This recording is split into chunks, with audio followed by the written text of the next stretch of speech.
इच्छुक उमेदवारांची गर्दी, शरद पवार गटाच्या रणनीती बैठकीत उत्साह। राष्ट्रवादी बैठकीत उमेदवारांची जोरदार हजेरी, कळमकरांची रणनीती उघड। राष्ट्रवादी भवन येथे राष्ट्रवादी काँग्रेस पक्ष यांची महत्त्वाची बैठक पार पडली। या बैठकीला विविध पदाधिकारी तसेच घटक पक्षांचे प्रतिनिधी उपस्थित होते। प्रभाग 1 ते प्रभाग 17 मधील इच्छुक उमेदवार मोठ्या संख्येने सहभागी झाले होते। या बैठकीत इच्छुक उमेदवारांनी आपल्या प्रभागातील समस्या मांडत पक्षापुढे मुद्दे ठेवले। राष्ट्रवादी पक्षाने सर्व घटक पक्षांना सोबत घेऊन येणारी निवडणूक लढवण्याचा निर्णय स्पष्ट केला। जिथे युतीची गरज भासेल तिथे योग्य त्या स्तरावर युती करण्याबाबतही भूमिका मांडण्यात आली। गेल्या काही वर्षांपासून पक्षाचे काम करणाऱ्या युवक युवतींचाही विचार केला जाईल असे सांगण्यात आले। बैठकीत पक्षाची ध्येय धोरणे मांडण्यात आली तसेच निवडणुकीच्या प्रचारासाठी आवश्यक मार्गदर्शनही देण्यात आले। यावेळी महापौर अभिषेक कळमकर यांनी विशेष मार्गदर्शन करत पक्ष संघटन बांधणी आणि निवडणूक तयारीबाबत महत्त्वाचे मुद्दे अधोरेखित केले। राष्ट्रवादी भवन येथे राष्ट्रवादी काँग्रेस शरदचंद्र पवार अहिल्यानगर शहराच्या वतीने एक महत्त्वपूर्ण महानगरपालिका निवडणुकीच्या संदर्भात आणि त्या अनुषंगाने एक महत्त्वपूर्ण बैठक या ठिकाणी संपन्न झाली। या बैठकीला सर्व विविध आमच्या पक्षाचे पदाधिकारी, विविध सेलचे सर्व कार्यकर्ते, सदस्य या ठिकाणी उपस्थित होते। तरुण बांधव, आमचे तरुण सहकारी मोठ्या प्रमाणात या ठिकाणी उपस्थित होते। प्रभागासाठी इच्छुक असलेले उमेदवार, तसं तर इच्छुकांच्या मुलाखती आपण काही कालावधीमध्ये नंतर घेणारच आहोत, परंतु आजची बैठक ही खऱ्या अर्थाने सगळ्यांना व्यक्त करणारी होती। प्रत्येकाला ज्याला ज्याला निवडणुका लढायच्या आहेत, जे जे निवडणुका लढणार आहेत त्यांचे देखील नातेवाईक किंवा मित्रपरिवार मोठ्या प्रमाणात उपस्थित होता। आमच्या या 17 प्रभागांमध्ये शहराच्या निश्चित प्रकारे महाविकास आघाडीचा जो धर्म आहे तो पाळला जाणार आहे आणि याच्यामध्ये काँग्रेस पक्ष असेल, शिवसेना उद्धव बाळासाहेब ठाकरेंचा पक्ष असेल, आम आदमी पक्ष असेल आणि घटक पक्ष जे पण आहेत, कम्युनिस्ट पक्ष असेल, मित्र पक्षासोबत मागच्या काळामध्ये आम्ही जी निवडणूक लढवलो त्यांना सगळ्यांसोबत घेऊनच आपण लढणार आहोत।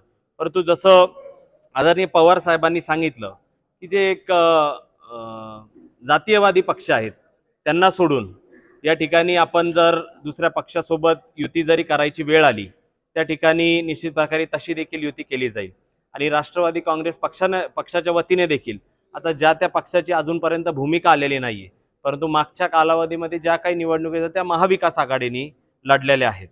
अशी देखील परिस्थिती जर कदाचित सगळीकडून आली की राष्ट्रवादी काँग्रेस पक्षाने स्वबळावरच लढवली पाहिजे, तशी देखील राष्ट्रवादी काँग्रेस पक्ष आमची तयारी ठेवतो। 17 प्रभागांमध्ये देखील सगळे उमेदवार देण्याचा प्रयत्न केला जाणार आहे आणि स्थानिक प्रश्न जे या अहिल्यानगर शहराचे आहेत ते खऱ्या अर्थाने हे स्थानिक प्रश्न याच्यावर ही महानगरपालिकेची निवडणूक असते।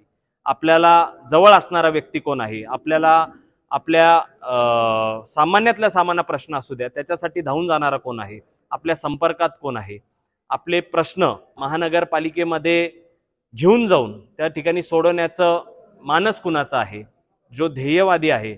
आणि निश्चित प्रकारे आज अहिल्यानगर आमच्या राष्ट्रवादी काँग्रेस पक्षाच्या मध्ये ही भावना त्या ठिकाणी बऱ्याच जणांची दिसून आली की ज्यांनी प्रामाणिकपणे जो त्याच्यामध्ये आर्थिक यांनी सुद्धा कमकुवत जरी असेल परंतु त्याच्यासाठी आमची जी एक प्रतिमा आहे आमच्या पक्षाची आमच्या मनामध्ये ती त्याहीपेक्षा मोठी आहे। कारण तो ज्या पद्धतीने विधानसभेच्या निवडणुकीमध्ये माझ्यासोबत ही सगळेजण उभे राहिली, ज्यांचं निवडणूक लढवण्याचा एक प्रयत्न असणार आहे, जे उमेदवारी करणार आहेत त्यांना ताकद देण्याचं काम सुद्धा जे प्रामाणिकपणे मागच्या काळामध्ये ज्यांनी माझ्यासोबत सातत्याने संघर्ष या शहरामध्ये लोकांसाठी केलेला आहे त्यांना उमेदवारी देण्याचं पक्ष त्या ठिकाणी विचार करणार आहेत। वरिष्ठ पातळीवर आदरणीय शशिकांत शिंदे साहेब पक्षाचे जे अध्यक्ष आहेत राज्याचे ते देखील या ठिकाणी अहिल्यानगर शहरामध्ये येणार आहेत। सन्माननीय युवकांचे नेते आणि या राज्याचे नेते रोहितदादा पवार ते देखील लवकरच वेळ या ठिकाणी देणार आहेत। त्याच्यामुळे एक मोठं असणारं एक संघटनात्मक बदल त्या ठिकाणी आता येणाऱ्या काळामध्ये निश्चित प्रकारे होणार आहे आणि निश्चित प्रकारे आता पुढे जाऊन ही देखील इच्छुकांच्या मुलाखती त्या कधी असणार आहेत हे पक्ष त्या ठिकाणी लवकरच जाहीर करा। प्रतिनिधी स्वामी गोसावी, न्यूज 24 घडामोडी, अहिल्यानगर। अशाच बातम्यांचा आढावा घेण्यासाठी आजच आपल्या YouTube चॅनलला सबस्क्राईब करा. बातमी आवडल्यास लाईक करा आणि इतरांपर्यंत शेअर करा.